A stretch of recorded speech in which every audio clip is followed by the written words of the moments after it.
Halo, assalamualaikum teman-teman. Gimana kabar kalian semua?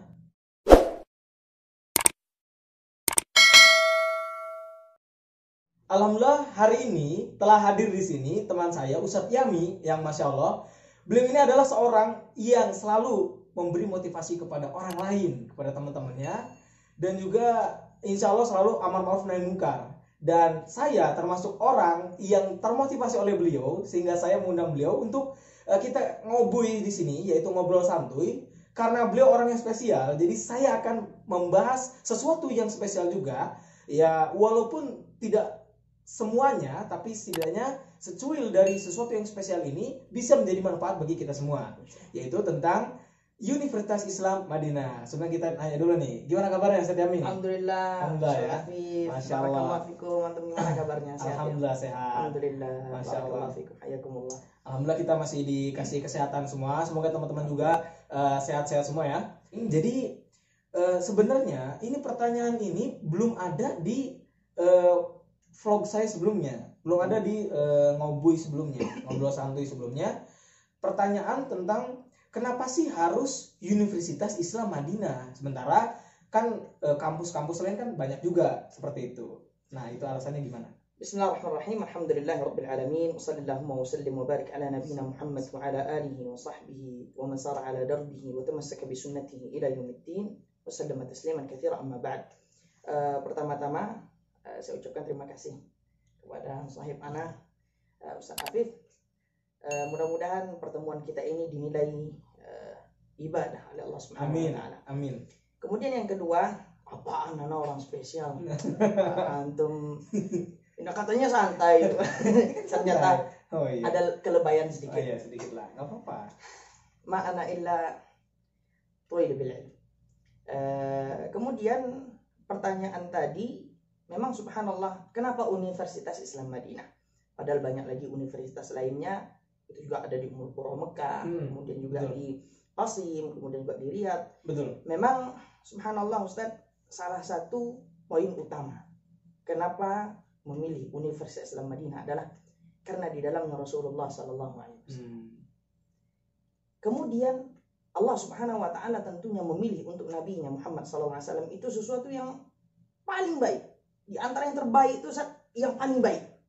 Betul. Dan Madinah yang dijadikan oleh Allah Subhanahu wa taala, dipilih oleh Allah Subhanahu wa taala dari sekian banyak kota, dari sekian banyak negara pada saat itu untuk menjadi tempat hijrahnya Nabi Muhammad sallallahu alaihi wasallam. Ini adalah pilihan Allah gitu loh. Nah, ini poin yang nomor satu. Nomor satu ya. Nomor satu, bahwasanya Madinah ini adalah pilihan Allah Subhanahu wa taala untuk nabinya. Bagaimana mungkin seorang muslim dan muslimah tidak memilih Madinah untuk tempat di dalamnya dia tinggal atau tempat di dalamnya dia menuntut ilmu. Betul sekali. Nah, ini pertama Zat. Yang kedua, memang dari sekian banyak universitas, salah satu universitas yang banyak, kita sekarang berbicara di Arab Saudi. Betul. Universitas yang paling banyak di situ mahasiswa Indonesia, ya bahkan sudah lama, sejak berdirinya Jami' Islamiyah di tahun 1960-an gitu. Itu Universitas Islam Madinah inilah yang benar-benar memberikan peluang terbesar untuk anak-anak kaum muslimin di berbagai penjuru dunia. Berarti lebih banyak campuran dari berbagai macam dunia. Iya, benar. Karena memang kalau seandainya kita lihat di Riyadh sendiri atau di universitas Islam yang lain, itu kita akan dapati bahwasanya kampus itu membatasi orang luar. Iya. Tapi memang Universitas Islam Madinah ini adalah hadiah yang dihadiahkan oleh kerajaan Arab Saudi untuk anak-anak kaum muslimin di berbagai penjuru dunia. Masya Allah. Nah, itu Zat. Kemudian yang ketiga tentunya Madinah ini tambatan hati. Bagaimana dalam hadis yang sahih, innal iman la ya'riz ilal Madinah. Sungguhnya keimanan itu akan masuk kembali, pulang kembali ke kota Madinah sebagaimana ular yang masuk dalam sarangnya. Kalau seandainya perkara keimanan masuk ke Madinah di akhir zaman, begitu juga ilmu. Karena tidak mungkin seorang beriman kalau tidak dengan ilmu. Betul sekali. Maka memang kita memilih Universitas Islam Madinah dengan beberapa poin yang telah saya sebutkan. Walaupun sebenarnya banyak sekali poinnya lagi, tapi poin utama itu ya 3 ini. Nah, itu sempat ada viral nih. Itu katanya tuh ada hadis tentang carilah ilmu sampai ke negeri Cina itu gimana itu Ustaz? Hadisnya ada. Hadisnya ada. Cuman palsu. Hadisnya palsu. Hadisnya ada cuman palsu gitu kan. Benar. Nah, memang subhanallah itulah pentingnya kita mempelajari ilmu hadis. Di sini juga di Universitas Islam Madinah ini kalau kita lihat universitas yang lain ya di Arab Saudi secara khusus kemudian di belahan dunia secara umum kita sedikit sekali menjumpai ada universitas yang memberikan perhatian ya kepada ilmu hadis baik secara riwayat ataupun dirayat itu ya seperti yang dilakukan oleh Universitas Islam Madinah. Masya Allah. Karena memang di Universitas Islam Madinah sendiri ada kuliah namanya Kuliatul Hadis. Kuliatul Hadis Syarif, Dirasat Islamiyah, dan saya sendiri anak fakultas hadis tersebut. Ya, Masya Allah. Mudah-mudahan Allah Subhanahu wa taala menjadikan kita termasuk orang-orang yang berakhlak dengan akhlak ahlul hadis. Nah, memang hadis ini masyhur di kalangan masyarakat tuntutlah ilmu di negeri Cina. Akan tetapi hendaknya setiap muslim dan muslimah benar-benar memilih hadis-hadis yang sahih untuk dengannya dia membangun akidah, kemudian dengannya dia membangun keyakinan dia. Betul, itu harus memang. Nah, memang hadisnya palsu nih, San. Hadisnya palsu ya, berarti nggak bisa udah buang jauh-jauh ya. Yang benar itu nuntut ilmu sampai Madinah. Sampai Madinah, kalau bisa sampai Madinah. Betul. Berusaha untuk Madinah ini kota Rasul. Sallallahu alaihi wasallam. Masya Allah ya. Oke, sebelum ke pertanyaan selanjutnya nih.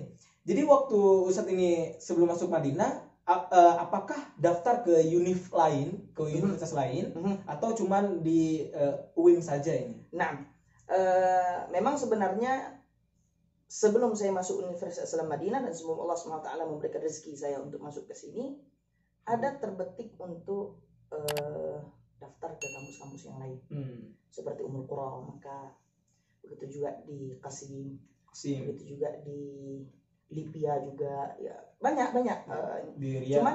Cuman memang qadarallah masyafa'al itu enggak saya lakukan dan alhamdulillah jebol. Tapi memang untuk teman-teman ada baiknya ketika mereka tes di Universitas Islam Madinah juga tes di Universitas Islam yang lain. Betul, ya itu harus benar. Karena memang kenapa Ustaz? Karena ilmu itu benar akan kembali di akhir zaman ke Madinah.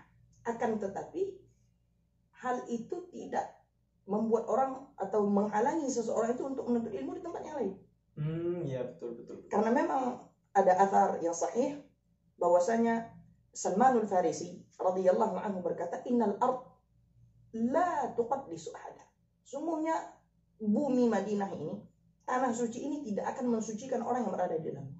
Karena yang mensucikan orang, yang membuat orang baik itu adalah amalannya.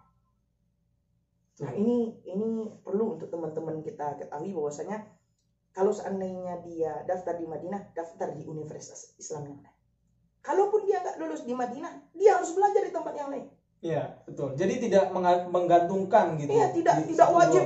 Betul. Saya mau menuntut ilmu kalau saya di Universitas Madinah, enggak boleh begitu. Enggak boleh gitu. Nanti dia malah jadi frustasi bisa jadi ya. Dia harus menuntut ilmu dimanapun dia berada, dia harus menjadi orang yang bermanfaat. Dimanapun dia berada, dia harus menjadi orang yang selalu bersemangat dan menuntut ilmu. Ya, ini harus dicatat misalnya. Karena beberapa teman-teman itu kalau nggak di Madinah nggak salah kuliah, nggak boleh. Jangan. Tuntut ilmu di Mesir, tuntut ilmu di universitas yang lain, karena memang itu semua tergantung di diri kita. Dan memang kalau kita lihat di Madinah sendiri bukan nggak ada orang jahat gitu. Bukan nggak ada orang yang tidak bersyukur kepada Allah dengan nikmat yang Allah berikan sekolah di sini. Iya, ada aja itu orang-orang yang ketika temannya pergi ke haram, dia di sini. Kalau dia belajar di sini, alhamdulillah. Cuma ya begitu. Sungguhnya bumi Madinah, tanah suci tidak bisa menjadikan seorang itu baik. Tidak bisa mensucikan orang yang ada di atasnya. Tapi yang mensucikan, kemudian yang mensucikan di sini konteksnya membuat orang itu baik, itulah amalan. Tergantung diri sendirinya ya. Tuntut ilmu. Dan begitu Hasan. Barakallahu fiikum. Wah, tersentuh nih saya. Gimana? Masyaallah, langsung kabul. Oke, baik, Masya Allah ya. Jadi sangat termotivasi dengan yang barusan tadi. Dan Ustadz ini sekarang kan di hadis ya? Ya, di kuliah hadis. Dan apa yang terbetik dalam hati antum untuk masuk ke dalam fakultas hadis? Karena kan takhususnya di dalam hadis. Yang pertama tentunya semua kuliah ini mengajarkan kita ilmu sebenarnya. baik itu fakultas syariah, fakultas dakwah, fakultas Al-Quran Karim, fakultas hadis, fakultas bahasa Arab dan lain sebagainya. Cuman memang kenapa saya pilih hadis? Karena hadis adalah landasan kedua setelah Al-Quran untuk berbimbing syariat agama Allah Subhanahu wa taala. Al-Quran, kemudian As-Sunnah. Betul. Nah, kita bisa mengetahui hukum ini halal, ini haram dari mana? Kalau bukan dari Al-Quran, As-Sunnah. Kemudian memang ya kita tidak katakan di syariah nggak belajar hadis, ada belajar hadis. Cuman istilahnya belajar hadis ini unik. Di dalamnya kita lebih kenal banyak para ulama. Karena di hadis itu kan kita belajar si fulan ngambil dari si fulan, hadatsana fulan, para perawinya dikaji benar-benar ya. Dikaji. Dan memang subhanallah di dalam ya kita mengkaji sejarah mereka ini, siapa si fulan, misalnya siapa Sufyan Ats-Tsauri. Ketika kita membaca sejarah dia, apa komentar para ulama tentang dia, di mana dia lahir, bagaimana dia menuntut ilmu, itu semangat kita itu terbakar kembali, Ustaz. Karena memang di kehidupan mereka itu kita mendapati di antara mereka ada yang minum air kencingnya dalam menuntut ilmu, cari hadis. Saking ininya ya, saking kan memang semangat ini mencari hadis. Di antara mereka ada yang tidak makan berhari-hari. Di antara mereka ada yang diuji dalam menuntut ilmu, dicambuk seperti Imam Ahmad rahimahullah pembelaan dia. Nah, di dalam kehidupan mereka ini kita dapat mengambil pelajaran. Semangat kembali dalam menuntut ilmu. Walaupun tidak menutup kemungkinan teman-teman di syariah, teman-teman di fakultas dakwah juga bisa mempelajari riwayat seperti ini. Cuman memang di hadis itu kan takhusus. Betul. Dia ceritanya. Nah, di situ kita belajar siapa fulan. Kita lebih banyak kenal dengan para ulama. Dan itu memang cerita-cerita itu memang lebih menghujam ke hati.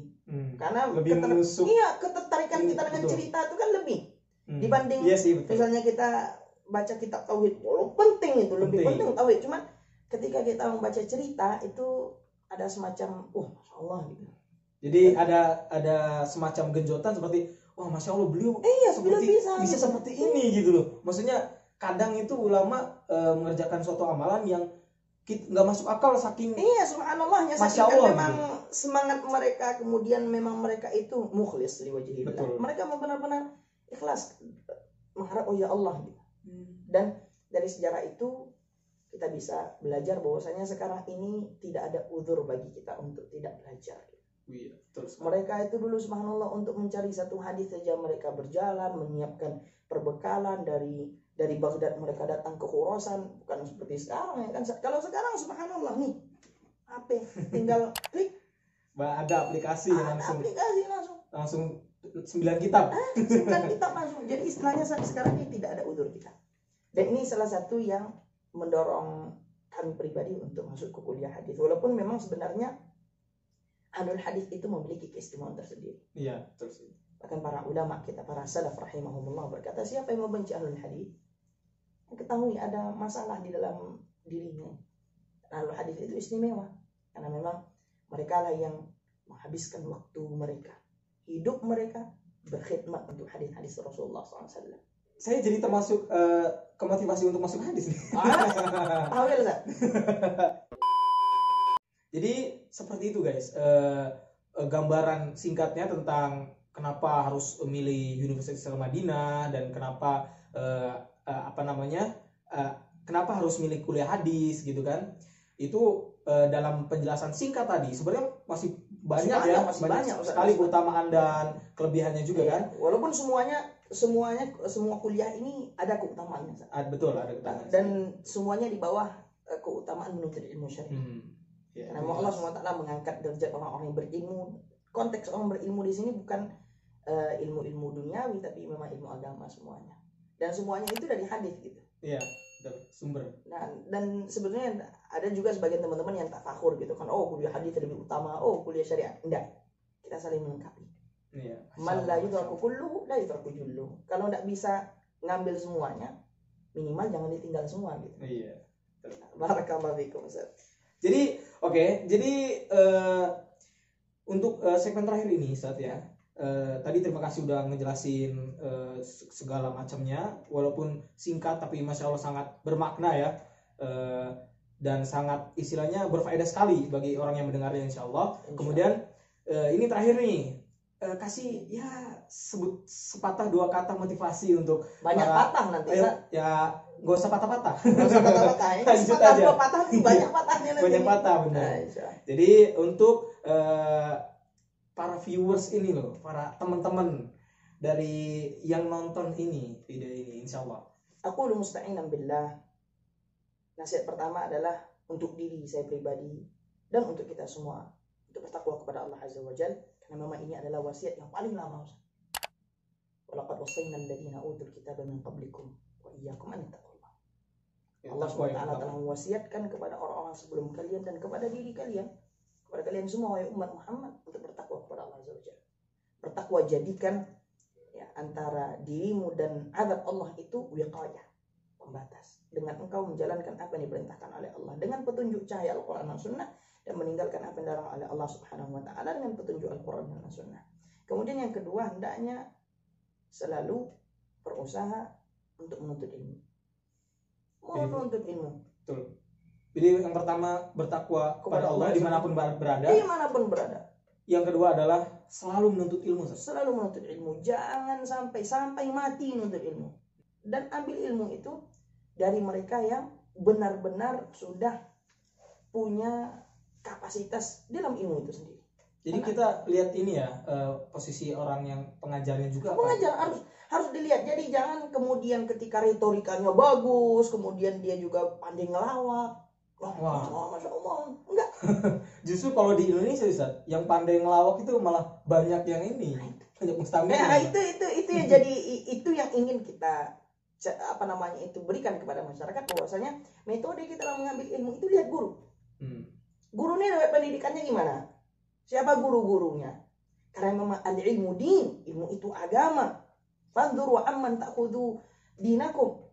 Maka lihatlah dari mana kalian mengambil agama kalian, kata para ulama kita. Makanya memang tuntut ilmu, lihat kepada siapa kita mengambil ilmu. Kemudian yang ketiga, saya banyak nasihat, cuman yang ketiga ini, iqra'ul Qur'an, sehari itu harus ada wirid. Harus ada wirid. Keempat, mudawamatu dzikrillah. Selalu zikir kepada Allah Azza wa Jalla. Dan yang terakhir, hendaknya dia berusaha untuk bersedekah. Walaupun dia itu hartanya sedikit, tidak mesti sedekah 1 juta, tapi berikan sedekah semampunya. Berikan air minum kepada teman-teman. Allah. Jadi seperti itu obrolan ngobrol santuy, kita nggak terlalu tegang, dan masya Allah sangat menginspirasi sekali, sangat berfaedah sekali. Bagi anda yang di skip nontonnya, harap nggak usah di skip lah. Ini karena ini 1 detik di sini tuh insya Allah sangat penting sekali. Jadi tontonnya itu sampai selesai gitu, sampai mulus gitu loh. Anda dicepet-cepetin, karena insya Allah nanti kita ada pertemuan lagi lah. Insya Allah ya. Insya Allah nanti kita adakan suatu ngobrol lagi, ngobrol satu lagi, tapi kita nanti temanya mungkin agak yang lain gitu. Iya, insya Allah. Jadi itu mungkin lain kali di Masjid Nabawi. Wah, bisa jadi nih. Biar teman-teman kita gimana? Kemudian kita berusaha untuk mengenalkan tempat-tempat bersejarah di Masjid Nabawi. Wah, bener nih, bener. Insyaallah. Bener, teman-teman komen ya. Oke, bener. Kita insya Allah nanti akan buat videonya di Masjid Nabawi. Insya Allah kita ngobrol di Masjid Nabawi. Insya Allah ya, insya Allah. Mungkin kalau dari video ini seperti itu aja. Saya Afif Ahmad dan beliau Ustadz Yami Amanda. Masya Allah. Kita pamit undur diri. Assalamualaikum warahmatullahi wabarakatuh.